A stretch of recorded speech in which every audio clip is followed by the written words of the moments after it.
Yes, last week we talked about why do we need clarification on our insurance premium quotes. You know, when we get quote, when we need to effect cover, you know, we like to look at what is the premium rate that I'm going to pay. So we were able to clarify it that it's very important that we understand the rate that is being prescribed to us. We need to know why we are paying certain amount of premium rates for the cover we want to effect. The major thing we talked about last week was that we need that premium code so that we can know the extent of cover, we can know the scope of cover, we can know what the exclusion is, and we can know what the extension is. You know, the exclusion and the extension. So those are the things we discussed last week.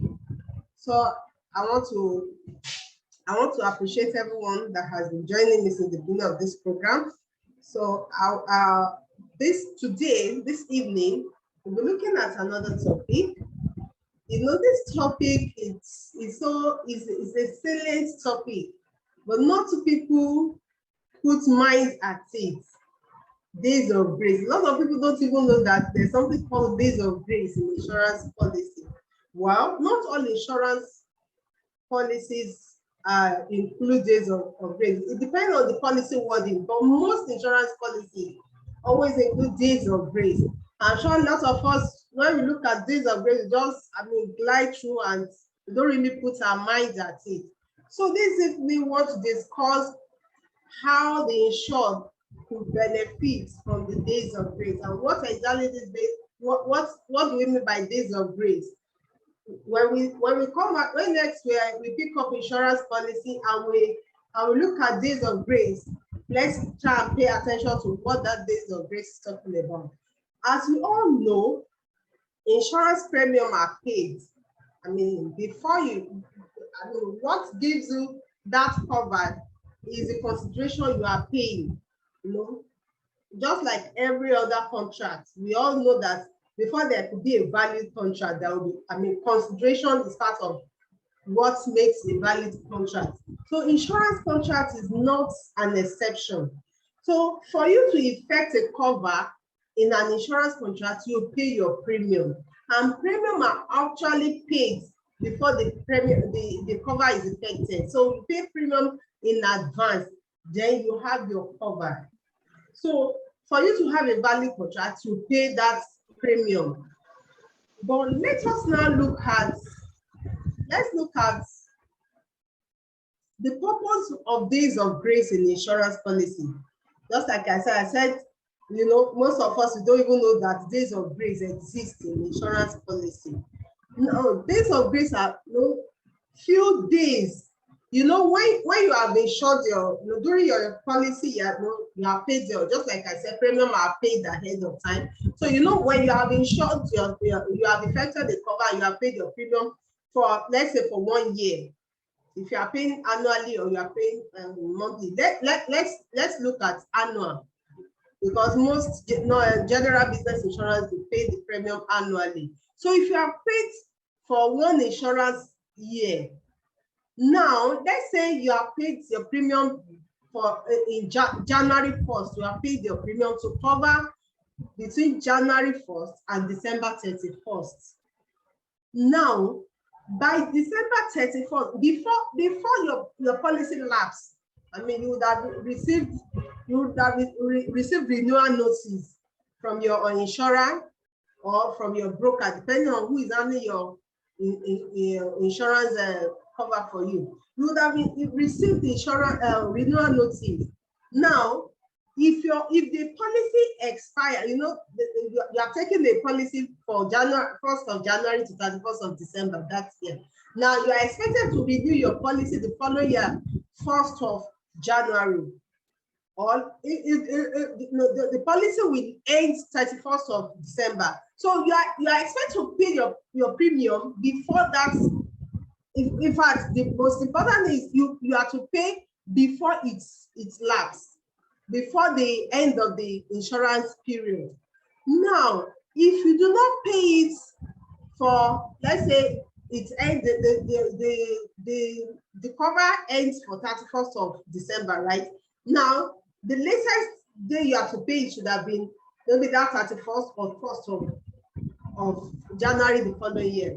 Now, let's say for one reason or the other, you could not pay it for the, depending on what the policy wording says, the days of grace could be like 5 days, like 15 days. It depends on the insurance you are taking, and it depends on what the wording of that policy says. So let's say you have, let's say 10 days of grace.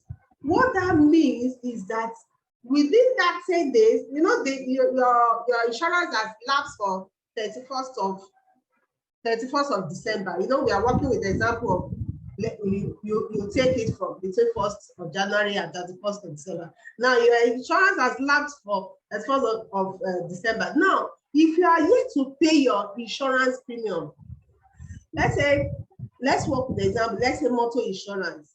Maybe you have not been able to pay. Maybe for one reason or the other, you've not been able to pay you have not been able to renew your insurance premium for the following year within the first 10 days. Depending, just like I said, depending on what the policy was to say, if you have 10 days of grace or 15 days of grace. Now, within that days of grace, if you have a loss, I said, let's work with the example. Let's say it's a motor insurance. You have a loss within that 10 days of grace. The insurer will not repudiate your claim outrightly. What the insurer will ask you to do is to pay your premium. You know you have not paid the premium, but loss have occurred. So you will be asked to pay the premium, then you will be attended to. Unlike if the days of grace has expired and the loss now occurred, insurer, you are no more under cover, because when the days of grace ends, it means your cover lapse. When your cover lapse, you cannot make a claim. I hope we can relate with that. So within the days of grace, if you record a loss, you will not pay your premium, then your claim will be settled. I mean, for example, let's take for instance, maybe you insure your car, maybe for 3 million. I'm working with the example, and maybe the premium you are paying maybe is let's say 50,000. I'm just working with the example. Let's just say 100,000. Let's even say you are paying 100,000 for a premium of for a cover of 3 million. Imagine. So if you now have a loss, maybe a loss of 1 million. I mean, insurer now say, okay, you are, because it happened during days of grace, pay your 100,000 premium so that the claim of 1 million can be settled. I mean, it's a benefit to the insured. I believe you agree with me that it is a benefit to the insured. So the purpose of days of grace are to help the insured maintain cover while sourcing for the premium. I mean, maybe you are still trying to gather the premium, although there's always renewal notice, but let's even say, okay, for one thing or the other, you could not get your premium as at that time that your policy ends. At least you still have few days, which we call days of grace, to get your premium paid. Then it's retain the customer. It makes customer to be happy that, oh, at least I say how this organization, they have my interest at heart. So it's retain the customer.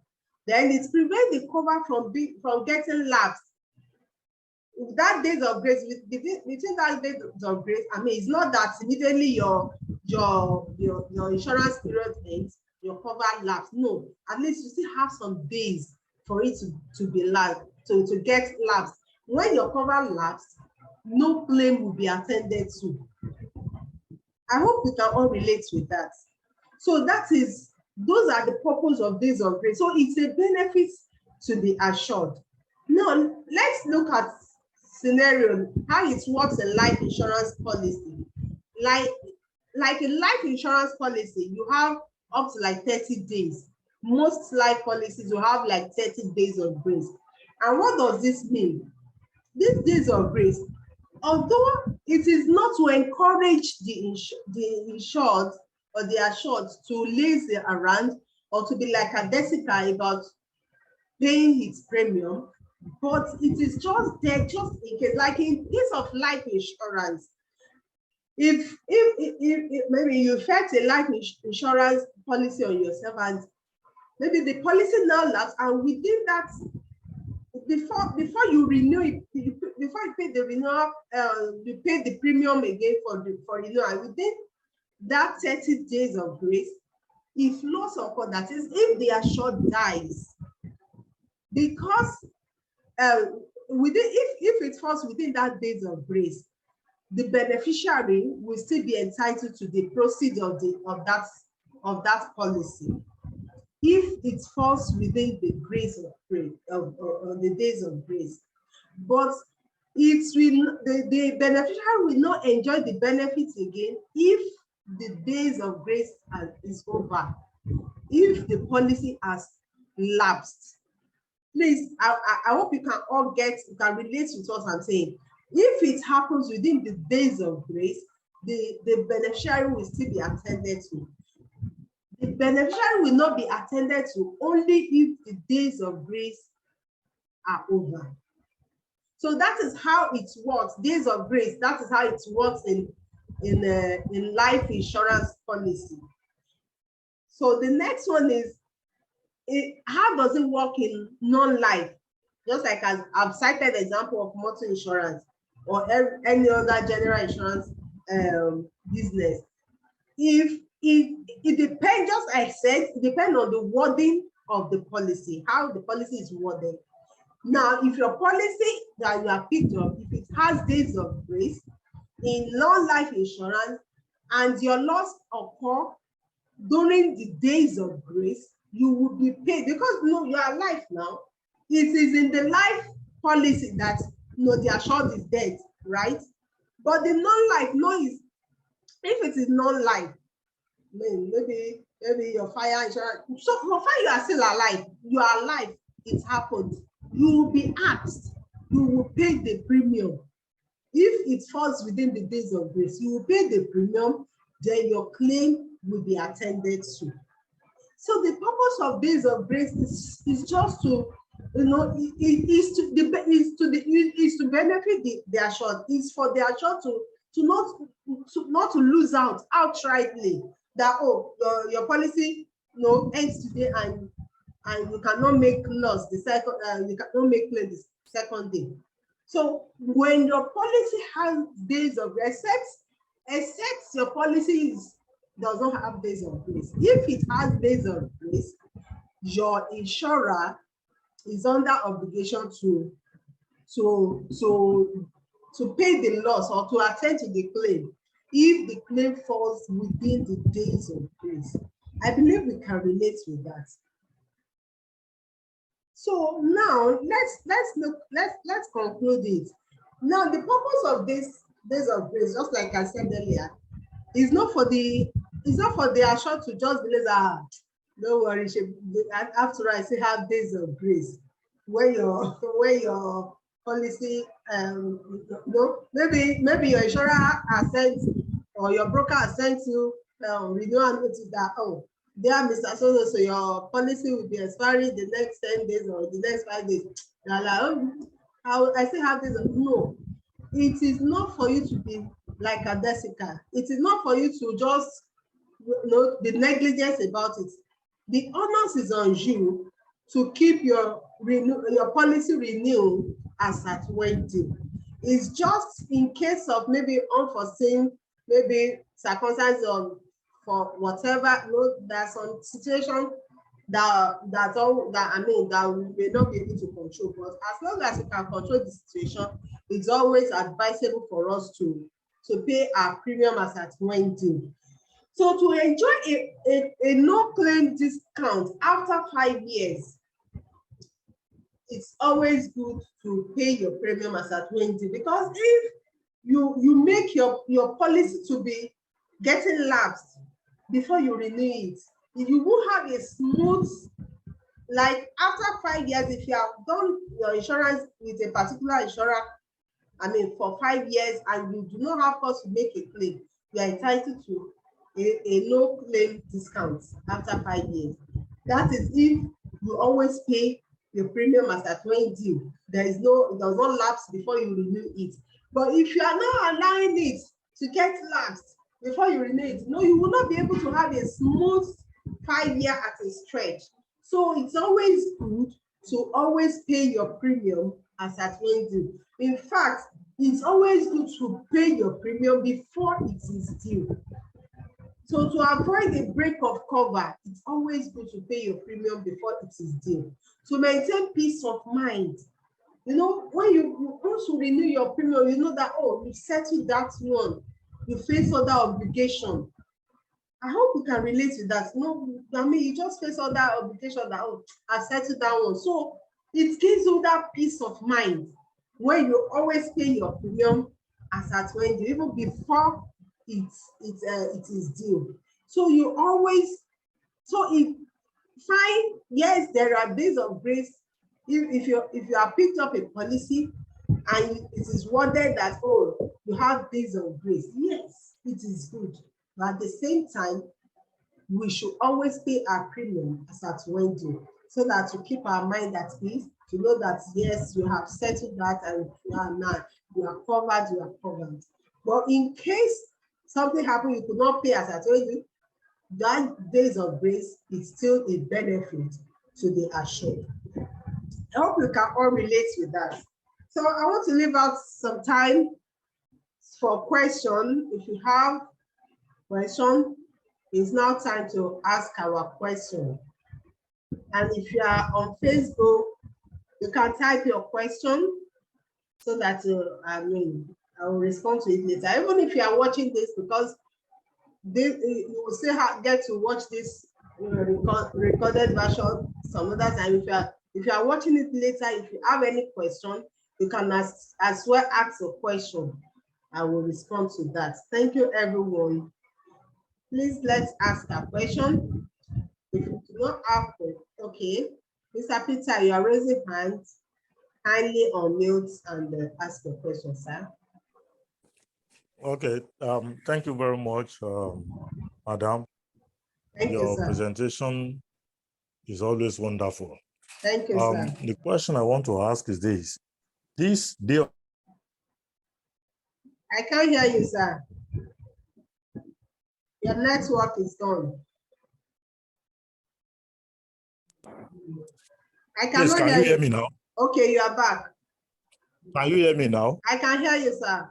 Okay, so the question I was trying to ask is that this day of grace that you have explained today, is it in all insurance contracts?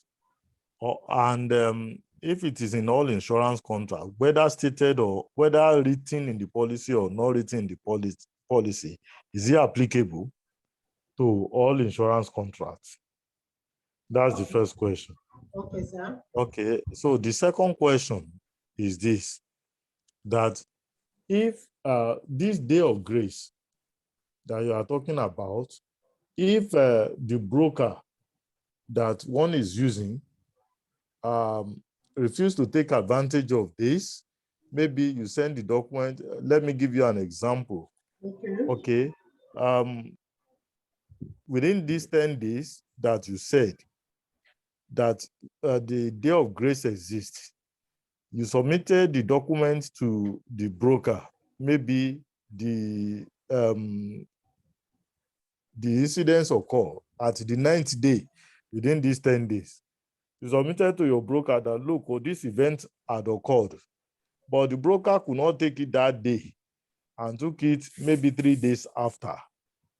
You have written or you have informed your broker about the incidents, but it got to the insurance company at the 11th or 12th day. Well, if it happened to me, would the insurance company still compensate me for that? Or if my broker delayed in submitting my claim, would that throw away my claim that I will not receive any compensation. I need you to clarify that, please. Okay. Thank you very much. Those are valid questions you have asked relating to today's subject matter. Yes, you said, just like when I was explaining, I said, it depends on the wordings, it depends on how the policy is worded. When your policy states that you have days of grace, that's why it's always good, you know, when we pick insurance policy, maybe through a broker, or let's ask for some explanation. Let's ask for explanation. And if you even put it, if you pick up insurance policy through your consultants and your brokers, I mean, some vital things it will be pointed out to you. I said that if the policy is worded along that path, it's not all insurance contract that include, but most insurance contracts they put days of grace. So if it is expressly stated, that is when you enjoy the days of grace. And remember, I said the way it operates in life insurance is different from the way it operates in non-life insurance. I said in life insurance, you know, it means the assured has died. So, but if it happens within that days of grace, the full compensation will be paid to the beneficiary. But if it is non-life, if it happens within the days of grace, remember I said you will first be made to pay the premium, then your claim will not be attended to. Now, if the broker delay in submitting it, you know, once the documentation has been done and the date has been put, no, the date that the loss occur it falls within the days of grace. It does not matter when it was submitted, because it is the documentation that will speak. It is the material information that has been provided in the claim form that will be worked on. So so far it is the loss occur within that days of grace. It will be attended to, subject to you first paying the premium that is due, if it happens within days of grace. But if it does not happen within days of grace, the claim will not be settled. I believe I've been able to answer that question, sir. Yes, thank you very much, ma. Okay. But the question is, what if my premium did not, I mean, the premium is not paid within those days of grace? Will the insurance company still compensate me? That is what just as I said, that if the broker delayed in submitting my notification of the occurrence of the event, now, so automatically, I may not be able to pay premium within those days of grace. Will the insurer still compensate me for that, even though the premium is not paid within the day of grace? That is what I've just said, sir. That, you know, in your claim notification, when you are putting down the date the loss occur, you would have stated the date it occurred, and the insurer would have seen it that it occurred within the days of grace. So when the insurer is treating it, they have seen that it occurred within the days of grace. So you will be called on to pay the premium, then you will be settled. So far the loss occur within the days of grace, you'll be made to pay that premium, then your claim will be settled. Have I been able to answer the question, sir? Okay, thank you very much, ma. Okay, sir. I really appreciate it. Do I have another person in the house who wants to ask a question? So if no one is asking questions, this is my contact on the screen. info@graceojoblog.com, info@bimboconsultancyservices.com, or you can reach out to me on 080-269-40605. I usually upload this meeting on my YouTube channel, Grace Ojo Blog channel. So if you have anyone around you that needs insurance services, kindly refer them to our consulting firm, Bimbo Consultancy Services. We'll do justice to that. you can testify, just like Mr. Peter said, that my presentation is always wonderful. It's not because I've gone to cram this in. It is out of the expertise. It is because I've been in the industry for almost 15 years. So you can be assured that you are dealing with a professional. You can be assured that you are dealing with an expert, and you can be assured that your insurance needs will be well catered for. So I assure you that if you bring your insurance needs to us at Bimbo Consultant Services, you will be happy, you'll be glad you did that.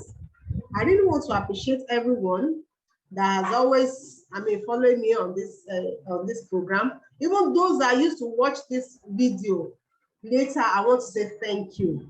Everybody cannot have the time, we are all busy. Those that are attending, I really appreciate it, that out of your busy schedule you are attending it.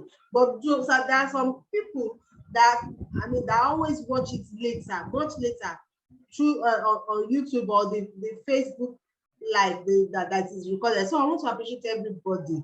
So on that note, I want to say, if you have anybody around you who needs insurance services, kindly refer them. Just a phone call away. We'll solve all the problems. 080-2694-0605. You will be so happy that you have a consulting firm that is attending to your insurance needs. So today is I want to appreciate everybody. It's almost time. Or do we still have another person that does anyone still have a question before we round up this meeting? In the absence of no other question, I want to appreciate everyone. This week is a Passion Week. For the Christian, we are bringing the fasting to an end, and it's a weekend. We call it Passion Week, the weekend that commemorates the death and the resurrection of our Lord Jesus Christ. So I want to wish everyone happy Easter ahead, and to our Muslim faithful, I want to say Ramadan Kareem. And I pray that God, who has helped you to start the fasting period, you will end this successfully by the grace of God, inshallah. So I want to say thank you, everyone, for your time. I want to appreciate you for always, creating time out of no time to attend this meeting. I want to say thank you and have a wonderful evening. Thank you, madam. Thank you. Have a blessed evening. Thank you, madam. I really appreciate you. Have a wonderful evening. Bye-bye.